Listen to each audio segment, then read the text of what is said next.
Hello students, केएमएमटी school की online क्लासों में आपका स्वागत है। हम त्रिकोणमिति फलन का अध्ययन कर रहे थे।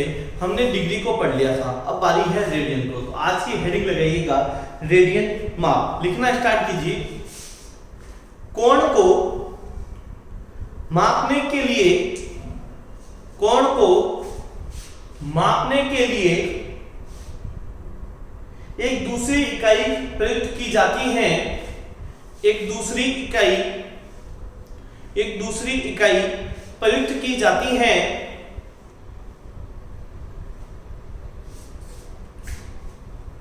यह इकाई रेडियन माप कहलाती है। यह इकाई रेडियन माप कहलाती है। इकाई वृत्त के केंद्र पर एक इकाई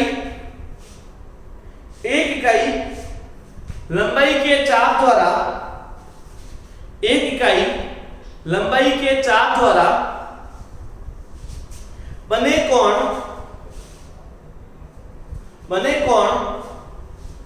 को एक रेडियन माप कहते हैं। डायग्राम बनाइएगा। इससे ये कहा है कि आपने एक वर्त बनाया। सबसे पहले ये वर्त का क्या है? केंद्र। तो वर्त की एक लंबाई यानी एक इकाई चाप की लंबाई, यानी आपने जो चाप की लंबाई है वो कितनी दी? 1। और इस वर्त की त्रिज्या कितनी है? r। और केंद्र पर अंतरित कोण कितना है? थीटा। तो ये कह रहा है कि आपने क्या किया? वर्त के केंद्र पर एक इकाई चाप, यानी यहाँ पे जो चाप काटा गया है वो एक इकाई का है, और जो त्रिज्या है उसके लिए हमने बनाई है। तो उसके लिए हमें रिलेशन दिया गया है, एक संबंध दिया गया है। वो संबंध क्या है वो देख लीजिए। यहां से निकल के आ जाएगा थीटा बराबर एल बटा r। यानी जब आपने एक इकाई चाप की लंबाई, एक इकाई त्रिज्या वाला अगर वर्त लिया होगा, उसमें एक चाप की लंबाई रही होगी, तो उससे जो केंद्र पर अंतरित कोण होता है वो कितने रेडियन का बनता है? 1 रेडियन का बनने वाला है। ये होता है थीटा बराबर एल बटा r। और ये आप 9th में पढ़ के आ चुके हैं, आपके लिए नया नहीं है। आपने 9th में पढ़ा है थीटा बराबर कितना होता है? एल बटा r होता है। या मैं कह सकूं कि एल बराबर कितना होता है? थीटा इंटू r होता है। अच्छा, एक चीज पढ़िए। हमने चाप की लंबाई का सूत्र पढ़ा था। हमने चाप की लंबाई का क्या एक सूत्र पढ़ा था, आपको मैं बता दूं। चाप की लंबाई का सूत्र हमने 10वीं में पढ़ा है, 2πr * थीटा अपॉन 360। पढ़ा है या नहीं पढ़ा है? अगर आप सभी बच्चों को याद है तो हमने ये चाप की लंबाई, अच्छा कौन से चैप्टर में पढ़ा था? चैप्टर नंबर 15 में पढ़ा था। आप सभी को मैं याद दिला दूं, ये हमने कहां पढ़ा है? चैप्टर नंबर 15 में पढ़ा था। क्या? चाप की लंबाई किसके बराबर है? 2πr * थीटा बटा 360 के। अब आपको कुछ नहीं करना है। क्या मैं 360 को चेंज कर दूं पाई बटा 180? तो इसकी जगह मैं क्या लिख सकता हूं? 2π, क्योंकि तो l बराबर 2πr तो है ही है। ये थीटा अपॉन कितना आ गया? 2π। तो देखिए 2π से 2π कट गया, तो l बराबर कितना है? r * theta. ये उल्टा समझाया मैंने आपको। ये सीधा है और ये उल्टा है। कहने की बात क्या है? यहां थीटा किसमें होता है? रेडियन में। अच्छा, यहां थीटा किसमें था? डिग्री में। बस फर्क कितना सा है। ये फॉर्मूला यहां से उठकर यहां गया था, यहां से उठकर यहां चला गया। बस पढ़ने का तरीका और लेवल अलग अलग है। यहां जो थीटा काम में लिया गया है, इसकी इकाई कितनी है? रेडियन। और यहां जो थीटा प्रयुक्त में किया जा रहा है, आप देखना हमने हमेशा डिग्री में लिया था। यहां हमें कोण कितना दिया गया था? हमें कभी 30 डिग्री दिया गया, हमें कभी 45 डिग्री दिया गया, हमें कभी 90 डिग्री दिया गया, हमें कभी 120 डिग्री दिया गया। हमें थीटा के अलग अलग मान मिले। क्या हमें मिला कि रेडियन में है? नहीं मिला। इसलिए हमने ये फॉर्मूला काम में नहीं लिया। अभी तक ये काम में लिया था, लेकिन अब हमें अगर रेडियन में निकालना है तो ये फॉर्मूला काम में लेना पड़ेगा। तो लिख लीजिए, वीडियो पॉज कीजिए, नोट डाउन कर लीजिए।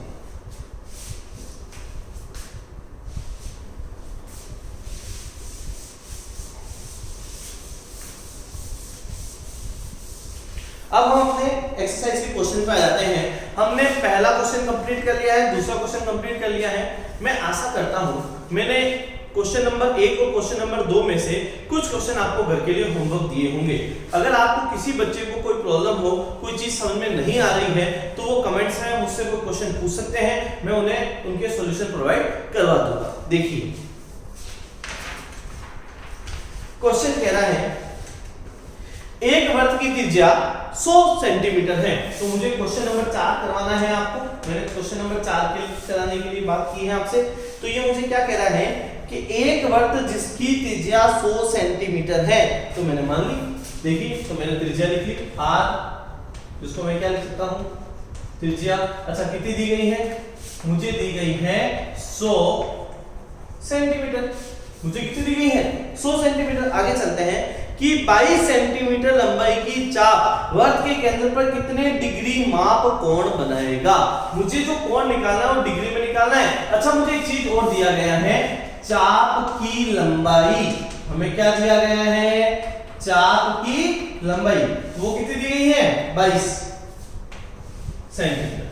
तो मुझे पता है कि मेरे पास जो थीटा होता है वो क्या होता है L बटा R होता है। तो L का मान कितना है कि सर L का मान तो 22 है, R का मान कितना है 100, लेकिन ये क्या है रेडियन। लेकिन मुझे मेरा आंसर रेडियन में नहीं चाहिए, मुझे मेरा आंसर किस में चाहिए, मुझे मेरा आंसर डिग्री में चाहिए। तो इसमें डिग्री में परिवर्तित करना मैंने आपको सिखा दिया था, लेकिन मैं इस क्वेश्चन को यहां नहीं छोड़ूंगा, मैं इस क्वेश्चन को पूरा कंप्लीट करा देता हूं।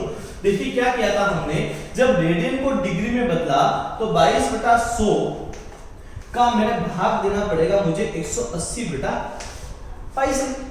जो कट रहा है काटेंगे, लेकिन उससे पहले मान रख देते हैं। तो मैंने यहाँ किया, यहाँ मेरे पास 100 है, यहाँ 180 है, यहाँ 11 है, यहाँ पाई का मान रख दिया 22 और ऊपर कहाँ चला गया 7। अब जो चीज कट रही है उसे काट लेते हैं। 22 से 22 कटा, 1 0 से 1 0 कटा, ये कटा 5 बार, तो ये कितने बार कटेगा 9 बार। इससे ज्यादा मुझे नहीं लगता ये कट सकता है। क्या बचा हुआ है देख लेते हैं। 9 × 7 63 बचे हुए हैं और नीचे क्या बचा हुआ है 5। अब 63 का भाग यानी 5 का भाग 63 में देना है, जिससे मुझे मेरे डिग्री मिनट और जो भी मेरा आंसर आएगा उसमें निकालना है। तो मैंने भाग दिया, 5 एकम 5 बच गए, 1 कितने हो गए 13। तो अब कितने बचने वाले हैं बेटा देख लो, 13 है तो 5 दूनी कितने हो जाएंगे 10, यानी 12 मिनट तो हो चुके हैं। अब आपके पीछे कितना बचने वाला है 3, तो ये बच गया 3 बटा 5। अच्छा मिनट में बदलने के लिए किससे गुणा करने वाले हो आप, मैंने आपको लास्ट वीडियो में बताया था कि मिनट में बदलने के लिए आप किससे गुणा कर रहे हैं 60 से। तो हम भी किससे गुणा कर देते हैं 60 से। 60 से गुणा करने पे हमें पता चलता है 5 एकम 5 और इसको घटा 12 बार। अब 12 को 3 से गुणा करने पे पता चला 12 डिग्री 36 मिनट। इस तरीके से मुझे मेरा आंसर प्राप्त हो गया। देखिए 9th में जो क्वेश्चन था वो यहां तक था। अब आप एक स्टेप आगे बढ़ चुके हैं 10 से 11th में आने के बाद आपको ये पता चला कि इसको इतना हल भी करना पड़ सकता है। अगर मैंने एग्जाम में इतना सा पूछा कि मुझे मेरा रेडियन में निकाल के दे दीजिए, जो भी कोण का माप है वो किसमें निकाल के दे दीजिए रेडियन में निकाल के दे दीजिए, तो इतना करने की कोई आवश्यकता नहीं है। लेकिन यदि मैंने कह दिया कि मुझे मेरा आंसर डिग्री में चाहिए, तो आपको इतना करना पड़ेगा। वीडियो पॉज कीजिए और नोट डाउन कीजिए।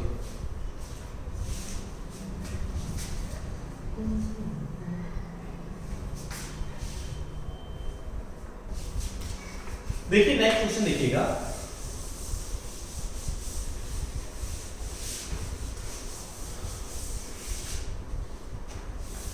एक वृत्त जिसका व्यास 40 सेंटीमीटर है। क्वेश्चन नंबर 5 की तरफ चलने वाले हैं हम। एक वृत्त जिसका व्यास 40 सेंटीमीटर है। तो मैंने एक वृत्त बनाया और मुझे कहा गया इसका व्यास 40 सेंटीमीटर है। तो मैंने कहा इसकी त्रिज्या कितनी होगी। हमें पता है कि व्यास का जो आधा होता है वो त्रिज्या होता है। तो मैंने 40 का क्या कर दिया आधा। जैसे 40 का आधा करूंगा तो क्या मिलने वाला है 20। ठीक है, तो मुझे जो इसकी त्रिज्या मिल गई ये कितने मिल गई 20 सेंटीमीटर। तो ये भी कितने मिलने वाली है 20 सेंटीमीटर, क्योंकि ये भी त्रिज्या है। राइट है, ये ओ ले लेते हैं, ये ए ले लेते हैं, बी ले लेते हैं। आगे क्या बोल रहा है वो पढ़ते हैं। एक वृत्त जिसका व्यास 40 सेंटीमीटर है एवं एक जीवा की लंबाई 20 सेंटीमीटर है, तो जो जीवा की लंबाई भी दी गई है वो कितने सेंटीमीटर दी गई है? 20 सेंटीमीटर दी गई है। तो ये कह रहा है कि इसके संगत छोटे चाप की लंबाई ज्ञात कीजिए। मतलब मुझे ये ज्ञात करना है, देखिए मैंने इसको डार्क कर दिया है, मुझे ये ज्ञात करना है। ये क्या है मेरे लिए? ये मेरे लिए है चाप की लंबाई, मुझे चाप की लंबाई ज्ञात करनी है। अच्छा एक चीज बताइए, चाप की लंबाई किसके बराबर होती है? देखिए मुझे पता है कि मेरा जो थीटा होता है ना वो किसके बराबर होता है? L बटा R के। और याद रखिएगा ये थीटा यहाँ पे किसमें उपस्थित है? रेडियन में, डिग्री में नहीं है। किसमें उपस्थित है? रेडियन में। अब मुझे थीटा तो नहीं चाहिए, मुझे क्या चाहिए? मुझे L चाहिए। तो L का मान कितना आएगा? थीटा इंटू R आएगा। इस सूत्र का मैं प्रयोग करने वाला हूं। अब आगे चलते हैं। पहली चीज, मुझे इस क्वेश्चन में थीटा तो दिए ही नहीं, तो पहले हमें ये ज्ञात करना होगा कि थीटा है या नहीं है। तो मैंने एक चीज कही, त्रिभुज AOB में मैं क्या देख रहा हूं कि OA बराबर OB बराबर AB बराबर 20 सेंटीमीटर है। इससे यह स्पष्ट है कि त्रिभुज AOB एक समबाहु त्रिभुज होगा। क्या होने वाला है? त्रिभुज AOB एक समबाहु त्रिभुज होने वाला है। हम जानते हैं कि यदि किसी त्रिभुज की तीनों भुजाएं बराबर आ जाए तो वह क्या त्रिभुज होता है? एक समबाहु त्रिभुज होता है। और हमें यह भी पता है कि समबाहु त्रिभुज का प्रत्येक कोण 60 डिग्री का होता है। तो मुझे क्या पता चल गया कि जो इसका थीटा है वो कितने डिग्री का है? 60 डिग्री का। लेकिन मैं फिर याद दिला दूं, हमें यहाँ थीटा डिग्री में नहीं चाहिए, हमें थीटा यहाँ किसमें चाहिए? रेडियन में। तो पहले डिग्री को किसमें बदलना पड़ेगा? रेडियन में बदलना पड़ेगा। तो मैंने थीटा को, देखिए क्या करना है, जो थीटा आया मेरा 60 डिग्री, इसको रेडियन में बदलने के लिए मैंने आपको क्या बताया था? किससे गुणा करना है? इसको गुणा करना है पाई बटा 180 से। पाई से पाई कट जाएगा, इसको इससे काट देते हैं तो थीटा का मान आ जाएगा पाई बाई 3। देखिए थीटा मेरे पास आ चुका है, R मेरे पास आ चुका है। क्यों ना अब चाप की लंबाई निकाल दी जाए। तो L बराबर R इंटू थीटा होता है। R का मान कितना है? R का मान है 20 और थीटा का मान पाई बाई 3। तो जो आंसर आएगा वो 20 पाई बाई 3 सेंटीमीटर आएगा। कोई भी प्रॉब्लम है आप पूछ सकते हैं, कमेंट्स में बता दीजिएगा कि आपको ये प्रॉब्लम है वो सॉल्व करा दी जाएगी। वीडियो पॉज कीजिए और नोट डाउन कीजिए।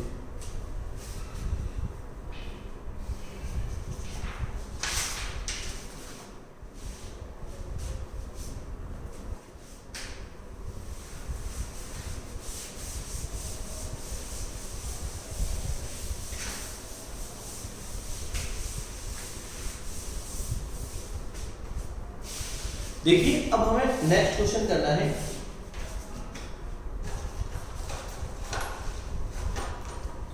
हम क्वेश्चन नंबर 1 कर चुके हैं, हम क्वेश्चन नंबर 2 कर चुके हैं, हम क्वेश्चन नंबर 4 कर चुके हैं, क्वेश्चन नंबर 5 कर चुके हैं। अब हम करना चाहेंगे क्वेश्चन नंबर 6। देखिए क्वेश्चन नंबर 6 क्या कह रहा है। क्वेश्चन नंबर 6 कह रहा है, यदि दो वृत्तों के समान लंबाई वाले चाप अपने केंद्रों पर क्रमशः 60 डिग्री और 75 डिग्री के कोण बनाते हैं तो उनकी त्रिज्याओं का अनुपात क्या होगा। देखिए क्या कह रहे हैं कि अपने पास में दो वृत्त हैं।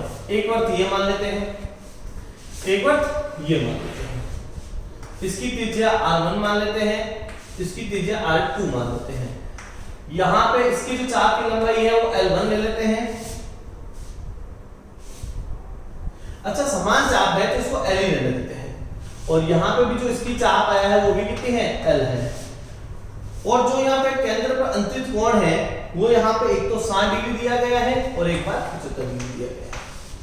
इसको नाम दे देते हैं AOB, इसको नाम दे देते हैं POB। और मुझसे पूछा जाता है कि आप बताइए कि इसमें क्या है, इनकी त्रिज्याओं का अनुपात ज्ञात कीजिए। देखिए त्रिज्याओं का अनुपात ज्ञात करने से पहले तो एक छोटा सा कार्य कर देते हैं। मुझे पता है, हमें दिया गया है, मैं W लिख लूं। हम जानते हैं कि हमको वैसे कुछ नहीं जानते लेकिन हम फिर भी बहुत कुछ जानते हैं। ठीक है, वो जानना क्या है कि चाप की लंबाई दोनों की कैसी है? समान। चाप की लंबाई चाप हम जानते हैं कि चाप की लंबाई समान है। चाप की लंबाई क्या है? समान है। अगर चाप की लंबाई समान है तो ये L बराबर L लिखा जा सकता है। अब मुझे एक चीज बताइए, L बराबर क्या होता है? L बराबर होता है R1 इंटू थीटा 1। यहाँ कितना होने वाला है? R2 into theta 2। तो R1 अपॉन क्या निकल जाएगा? R2। तो यहाँ आ जाएगा थीटा अपॉन थीटा 1। तो R1 अपॉन R2 थीटा 2 की वैल्यू, मतलब जो मैंने यहाँ पे लिया था, सपोज मेरे लिए R1 ये रहेगा, तो यहाँ पे मेरे पास क्या आने वाला है? 75/60 आने वाला है। मैं काट दूं तो R1 अपॉन जो R2 मिलने वाला है वो मिलने वाला है 5/4। तो जो अनुपात आएगा त्रिज्याओं का वो 5:4 आने वाला है। ये है सबसे आसान तरीका जो हमारे 10th लेवल का है। हमने ऐसे क्वेश्चन 10th में भी कर रखे हैं, कोई बड़ी बात नहीं है। क्या बोला गया? चाप की लंबाई समान है। L बराबर क्या कर दिया? L क्या होता है? R1 R इंटू थीटा होता है। तो यहाँ दो चीजें, तो R1 इंटू थीटा ले लिया और R2 इंटू थीटा ले लिया। तो R1 रह गया, यहाँ पे इस R2 को इसके नीचे लेके आ गए, थीटा 1 को इसके नीचे लेके चले गए। तो यहाँ देखिएगा थीटा 2 पर थीटा 1 की वैल्यू रख दी। थीटा 2 मेरे पास 75 था, थीटा 1 मेरे पास 60 था। यहाँ मैंने 15 के पाने से दोनों को काट दिया है, तो मेरे पास 5/4 आ गए हैं। तो मेरा अनुपात क्या प्राप्त हो गया? मुझे 5:4 प्राप्त हो चुका है। इस प्रकार आप क्वेश्चन नंबर 6 की भी क्या करते हैं? समाप्ति करते हैं। वीडियो पोस्ट कीजिएगा, नोट डाउन कीजिएगा।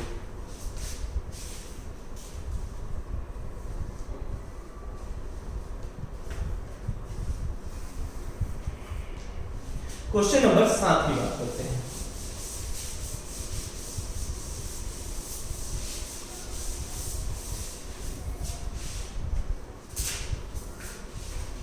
अब जो हमें करना है वो क्वेश्चन नंबर 7 करना है। देखिए क्वेश्चन नंबर 7 क्या कह रहा है? 75 सेंटीमीटर लंबाई वाले एक दोलायमान दोलक का एक सिरे से दूसरे सिरे तक दोलन करने पे जो कोण बनता है उसका माप रेडियन में ज्ञात करना है। मतलब मुझे डिग्री में ज्ञात नहीं करना है। इस क्वेश्चन को उन्होंने क्या कर दिया है? आसान कर दिया है। लेकिन जब भी मैं आपको क्वेश्चन एग्जाम में दूंगा या कोई एग्जामिनर आपसे पूछेगा तो रेडियन में कभी नहीं पूछेगा, वो हमेशा किसमें पूछेगा? आपसे डिग्री में पूछेगा। नेक्स्ट, जबकि उसे नॉब द्वारा बनाए गए चाप की जो लंबाई है वो 10, 15 और 21 सेंटीमीटर दे रखी है। पहली चीज बोला गया कि दोलायमान दोलक, बच्चा डर जाता है सर ये दोलायमान दोलक क्या होता है? देखिए आपकी 11वीं में एक आपके पास ऐसा एक्सपेरिमेंट आने वाला है फिजिक्स के अंदर, जिसमें आप एक रस्सी से एक धातु को बांधेंगे और उससे आप इस तरीके से सीखेंगे। ये रस्सी से आप एक धातु को बांधे, एक छोटी गेंद बांधेंगे और ये कुछ इस तरफ जाएगा, कुछ इस तरफ जाएगा, कुछ इस तरफ जाएगा, इस तरफ जाएगा। आपको फ्री मूवमेंट कराना है, स्वतंत्र रूप से इसको छोड़ देना है। तो ये कुछ इस तरीके से आपको छोड़ने पर ये कुछ इस तरह का शेप मिलेगा। कैसा शेप है? आपने घरों में पेंडुलम देखा होगा, घड़ी का पेंडुलम देखा है? तो इस तरीके से करता है, देखिए टन टन ऐसे बजता रहता है। तो पेंडुलम कुछ इस तरह का ही होता है। तो कुछ इस तरह की जो गति हमें पढ़नी है यही होता है हमारे पास दोलायमान दोलक। ये क्या होता है? दोलायमान दोलक होता है। तो अब हमें ये नहीं पता है कि दोलायमान दोलक क्या है, हमें इसके ऊपर आधारित क्वेश्चन करने हैं। ये क्या कर रहा है? एक चाप की लंबाई बनाना है। तो सबसे पहला क्वेश्चन चाप की लंबाई L1 कितनी है? तो सबसे पहले 10 सेंटीमीटर है। अच्छा ये इसका जो त्रिज्या है, वो कितनी सेंटीमीटर है? 75 सेंटीमीटर है। तो मुझसे कहा गया कि थीटा का मान ज्ञात कीजिए। भाई मुझे पता है थीटा बराबर क्या होता है? L/R। सही है, चाप की लंबाई बेटा त्रिज्या, थीटा बराबर L/R होता है। तो यहाँ थीटा का थीटा रहेगा, यहाँ L कितना होने वाला है? 10 और ये R का मान कितना है? 75। काट दीजिएगा तो थीटा का मान निकल के आएगा 2/15 सेंटीग्रेड। कोई सेंटीमीटर मीटर नहीं आने वाला है या रेडियन आने वाला है। इसी प्रकार अब मैं L2 की बात करूंगा। इस बार चाप की लंबाई कितनी है? 15 सेंटीमीटर। R का मान कितना है? 75 सेंटीमीटर। ठीक है, तो जो थीटा मिलने वाला है वो L/R मिलने वाला है। तो L की वैल्यू कितनी आने वाली है? L की वैल्यू आने वाली है 15 और यहाँ 75 काट दीजिएगा तो यहाँ 1/5 रेडियन मिलने वाला है आपको। ठीक है, इसी तरीके से आगे चलिएगा।